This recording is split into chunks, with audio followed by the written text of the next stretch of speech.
सद्गुरु दयारूपेण संस्थिता। नमस्तस्यै नमस्तस्यै नमस्तस्यै नमो नमः। या देवी सर्वभूतेषु सद्गुरु कृपारूपेण संस्थिता। नमस्तस्यै नमस्तस्यै नमस्तस्यै नमो नमः। दिव्यात्माएं,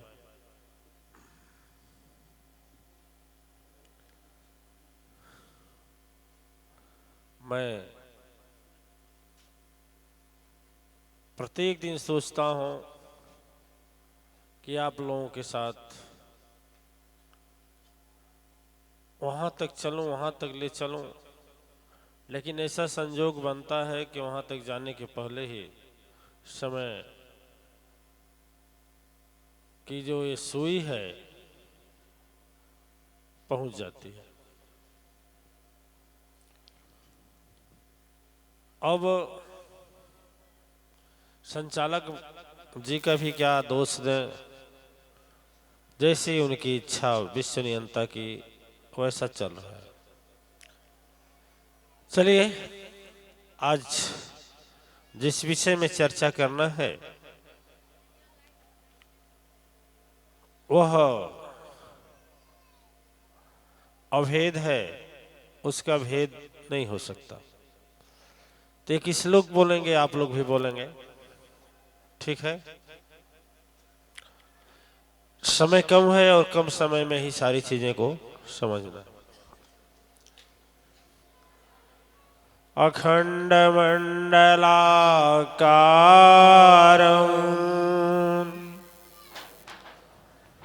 व्याप्तवेन चराचरं तत्पदं दर्शितमेन तस्मै श्री गुरुवे नमः। कहा जाता है कि ब्रह्मा की पूजा करें तो एक देवता की पूजा होती है, विष्णु की पूजा करें तो एक देवता की पूजा होती है, शंकर का पूजा करें तो एक देवता की पूजा होती है, दुर्गा का पूजा करें तो एक देवी का पूजा होता है, सरस्वती का पूजा करें तो एक देवी का आशीर्वाद मिलता है। यदि लक्ष्मी का पूजा तपस्या ध्यान करते हैं तो केवल लक्ष्मी माँ का ही कृपा होता है। लेकिन इन सदगुरु के चरणों का पूजा किया जाए तो एक ही चरण में सभी आ जाते हैं। आज है हम लोग का चर्चा करेंगे आपस में ये गुरु के विषय में। गुरु गुरु गुरु गुरु क्या गुरु? वास्तव में गुरु से ही जीवन शुरू, ठीक है?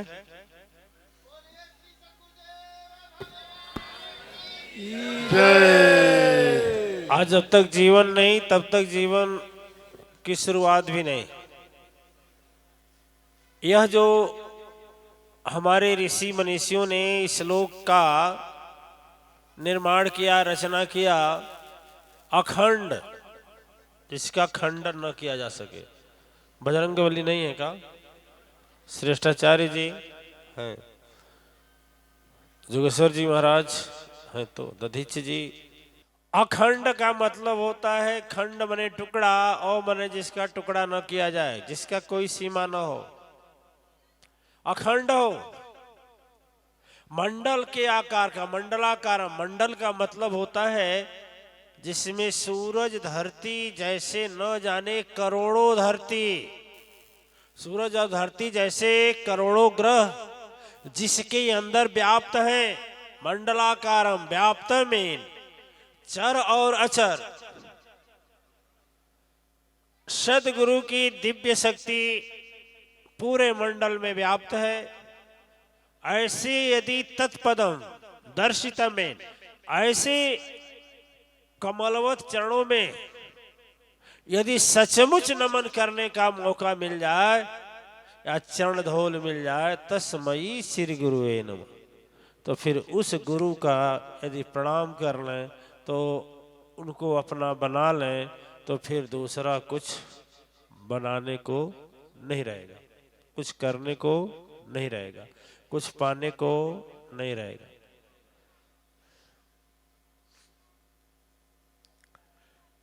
हमें एक नारद शक्ति की बात याद आ रही है कि एक बार की बात थी कि नारद जी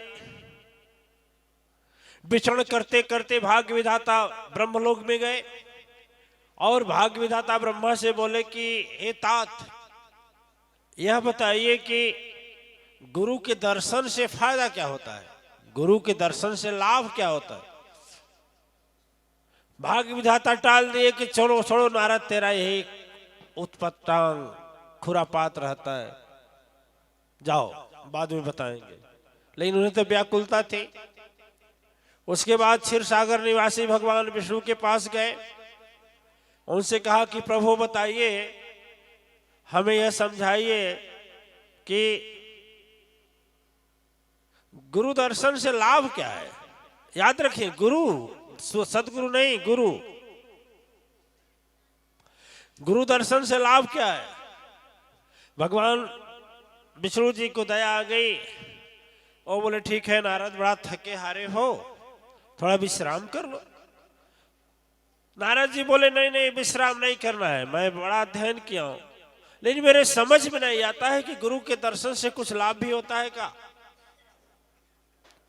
भगवान विष्णु समझाए कि सुने, तीर्थ नहाए एक फल, संत मिलन फल चार, अशद गुरु मिलहि अनेक फल, कहत कबीर तुलसी ज्ञानी विचार। कहे इन सबों के भावों से नहीं समझना है प्रभु, हमें केवल बताइए क्या करें।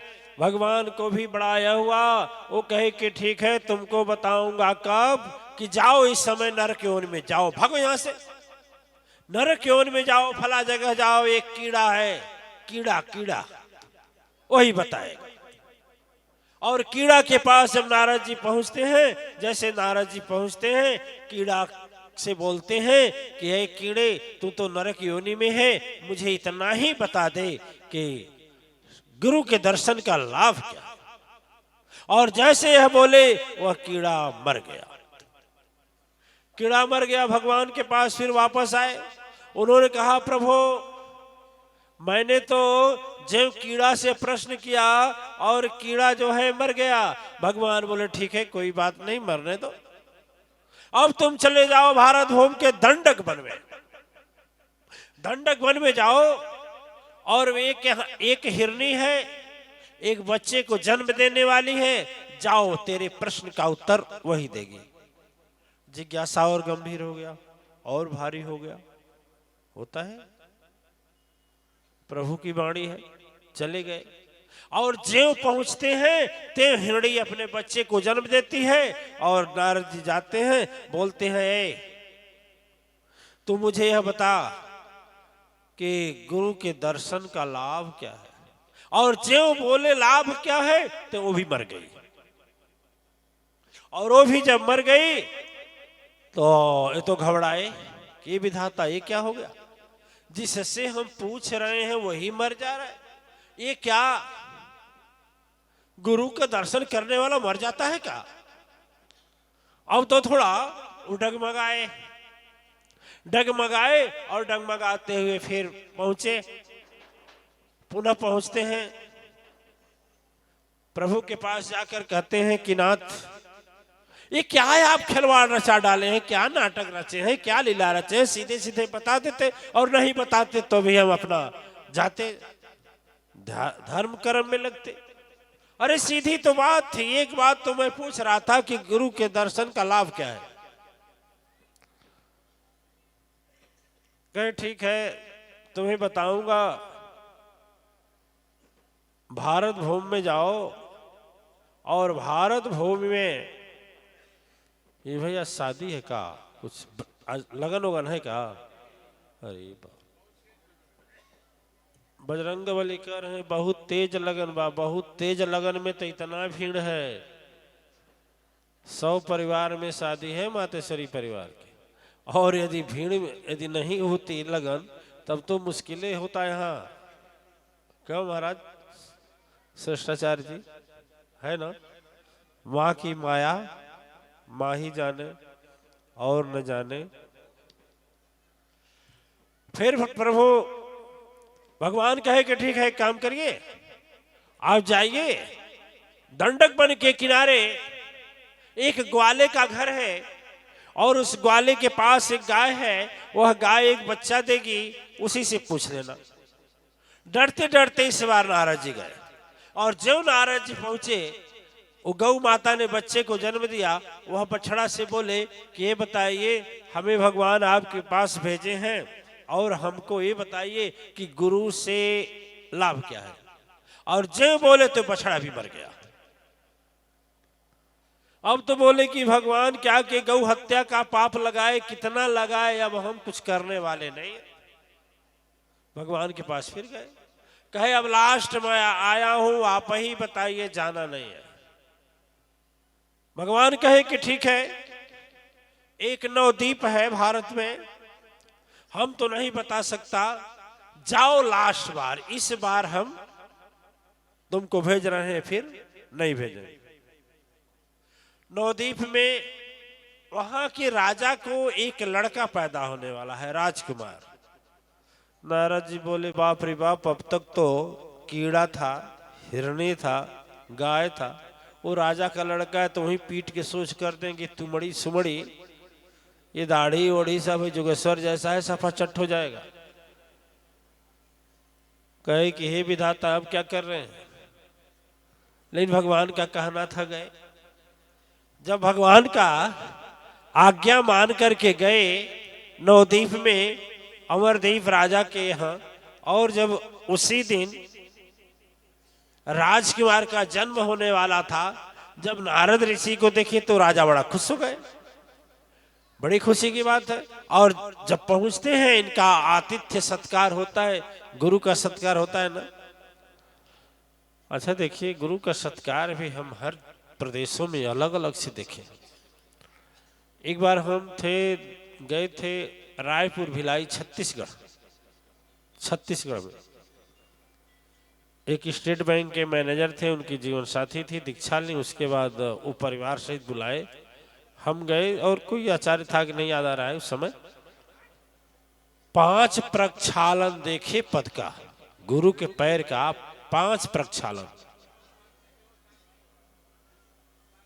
गंगा जल से पैर पखारना देखिएगा, फिर दूध से गए पैर पखारना, फिर शहद से पैर पखारना,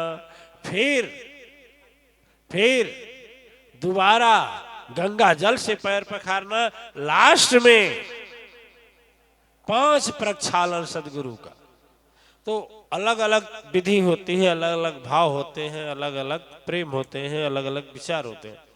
तो वैसे जैसा नियम था, राजा ने बड़े प्रसन्नता से पैर और पखारे, और जब पैर पखारे तो बच्चा जब जन्म हुआ तो ये हुआ कि पहले इन्हीं से आशीर्वाद दिलाया जाए। किससे? देवर्षि नारद जी से, ब्रह्मपुत्र नारद जी से आशीर्वाद दिलाया जाए। और जैसे दासी बच्चे को लपेट करके चरणों में लेकर आई, नारद जी तो कांपने लगे। काहे कांपने लगे? समझ गए कि क्या होगा? अंतर्ध्यान होगा, अंतर्ध्यान होना पड़ेगा कि कुछ लीला फिर होगा। लेकिन कहे जो होगा सो देखा जाएगा, लेकिन आज तो जान कर ही रहेंगे। तो राजकुमार से पूछे, उस बच्चे से जो भी 2 घंटे का था, जन्मा हुआ। लेकिन नारद जी कहे कि काम करिए, बच्चे को यहां लिटा दीजिए, सब लोग चले जाइए, इसका भविष्य बाद में देखेंगे, पहले हम अपना भविष्य देखेंगे। लोगों ने कहा कि ऋषि गुरु और ये भविष्य देखेंगे, ये कैसा? लेकिन ठीक है, राजा ने कहा भाई चले जाओ, सभी लोग चले जाओ। तो नारद जी जब प्रश्न किए, राजकुमार आज मुझे बता दो, नीति धर्म की बाणी से, सच प्रेत प्रभु वर दिखाए, जैसे अजब कहानी से, गुरु दर्शन का लाभ क्या होता। गुरु दर्शन का लाभ क्या होता, आज मुझे समझा दीजिए। लड़का वह रात छोटा बच्चा जो 1 घंटे का जन्मा था, कहते हैं बड़ा तेज से ठठा कर हंसा।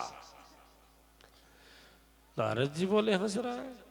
कहे महाराज आप पहचाने नहीं मुझको, मैं एक महाअधम पापी था, एक महाअधम पापी था और मैं ही कीड़ा था।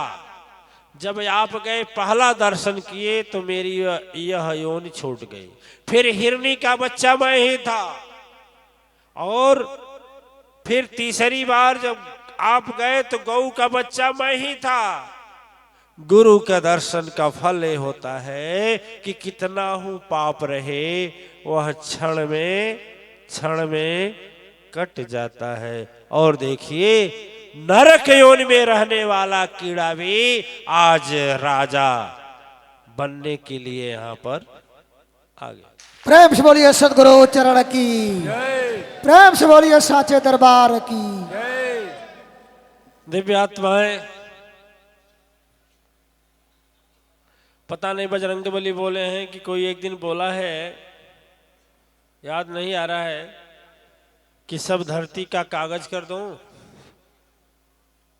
बजरंगबली बोले थे। और जितने धरती पर पेड़ हैं उसका कलम बना दो। एक दो गंगा नहीं सारे समुद्र को स्याही बना दो। और स्वयं मां सरस्वती लिखने बैठे तो भी गुरुगुण लिखा। बजरंगबली की कोई आचार्य, बुद्ध जी आचार्य बता रहा था। तो गुरु का कोई वर्णन कर पाएगा? गुरु की महिमा का वर्णन कोई कर पाएगा? और न कोई कर पाएगा और न कोई समझ पाएगा। यदि कोई करने बैठे तो समझ भी नहीं पाएगा, क्योंकि अपार है। शेष महेश गणेश दिनेश सुरेश हूँ जाहि निरंतर गावे। ब्रह्मा से सुख व्यास रटे पचिहार पव पुनि थाह न पाव।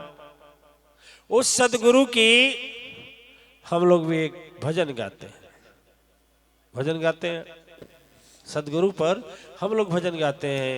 बड़ी अच्छी भजन है, अच्छी भजन है, श्रृंगी है। एक भजन अच्छी है।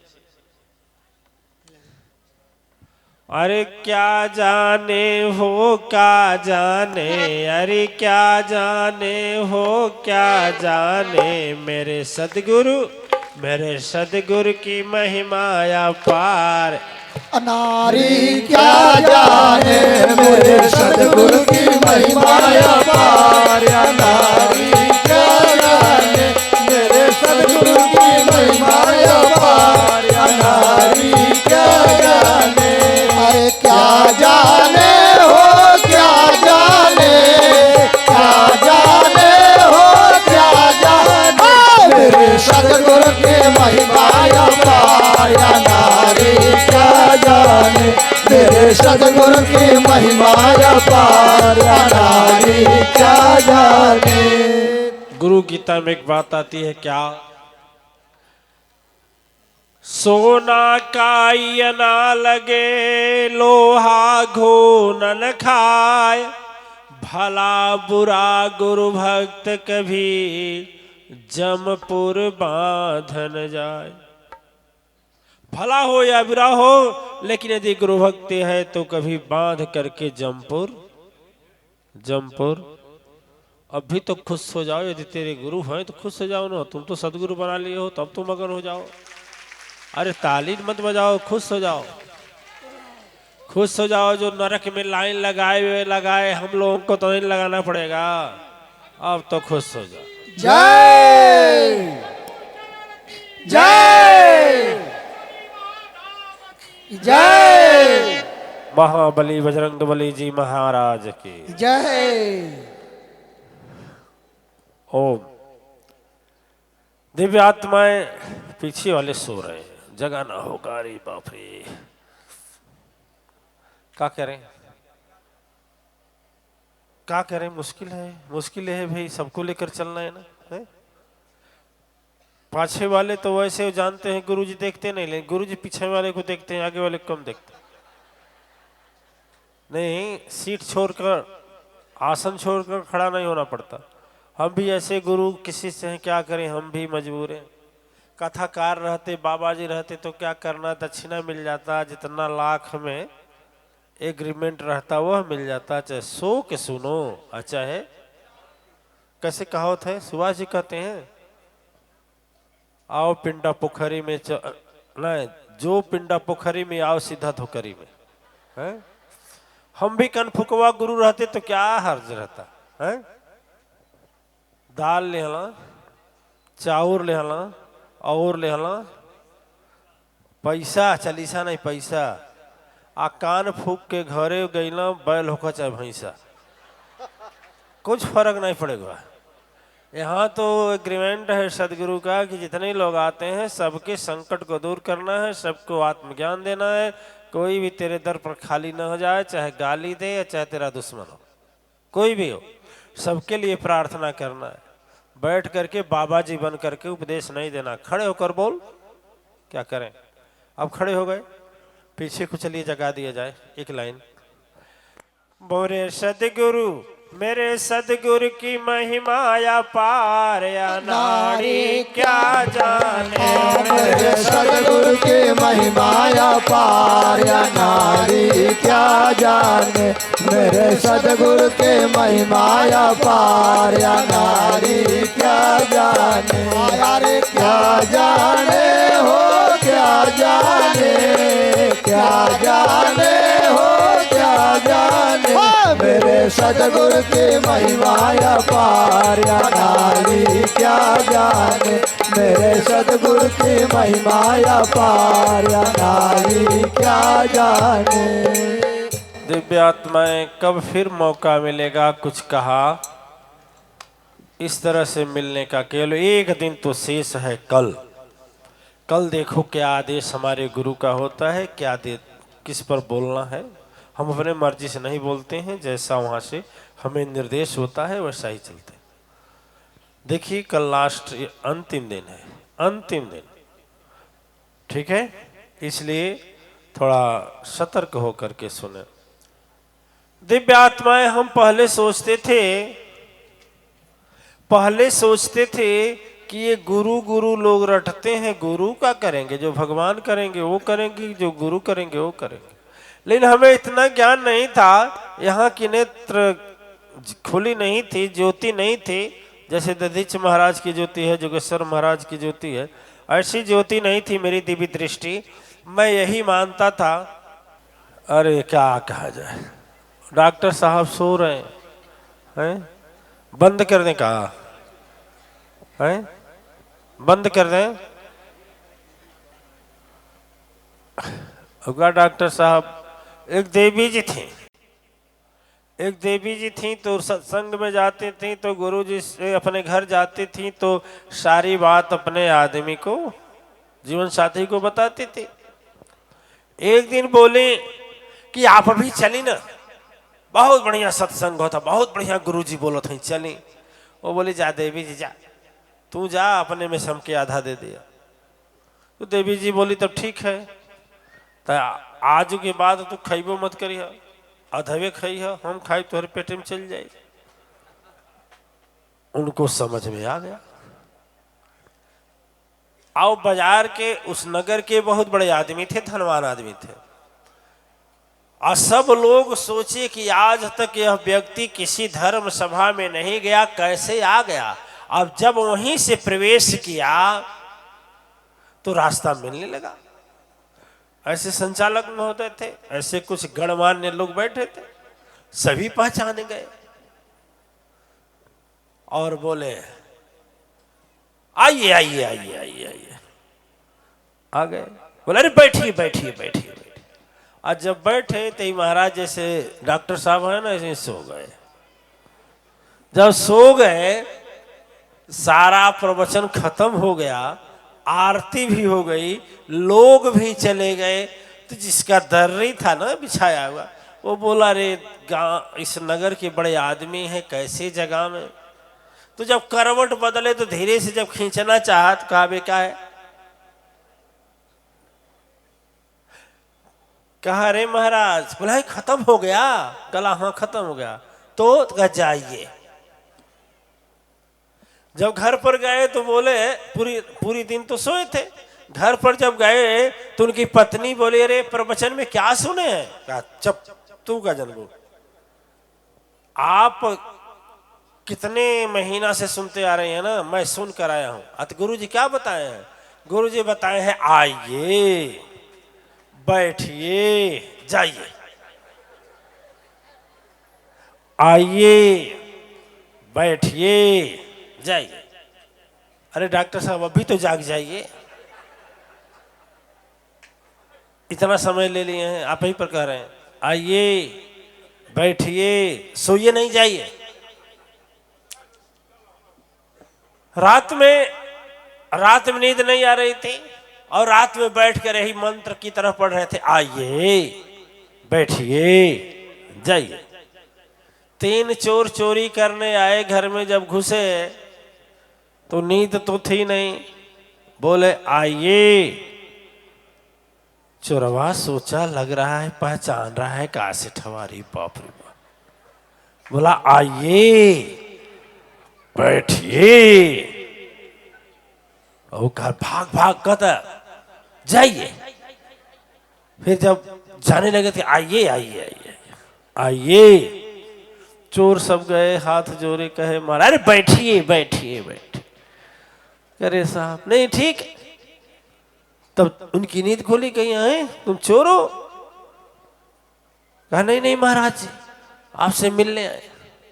सुबह हुआ तो चोर कहा कि भाई वह व्यक्ति कहे कि एक बार गुरु के वचन सो कर सुने तो इतना लाभ हुआ, तो जग जाग कर सुनेंगे तो कितना लाभ हो। अरे अमरेंद्र जी सोइए सोइए, अच्छा सोई लीजिए जाइए सोइए। मोरे सदगुरु की महिमाया पार अनाड़ी क्या जाने हो, मेरे सदगुरु के महिमाया पार अनाड़ी क्या जाने, मेरे सतगुरु के महिमाया पार अनाड़ी क्या जाने, क्या जाने हो क्या जाने, क्या जाने हो क्या जाने, मेरे सतगुरु के महिमाया पार अनाड़ी क्या जाने, मेरे सतगुरु के महिमाया पार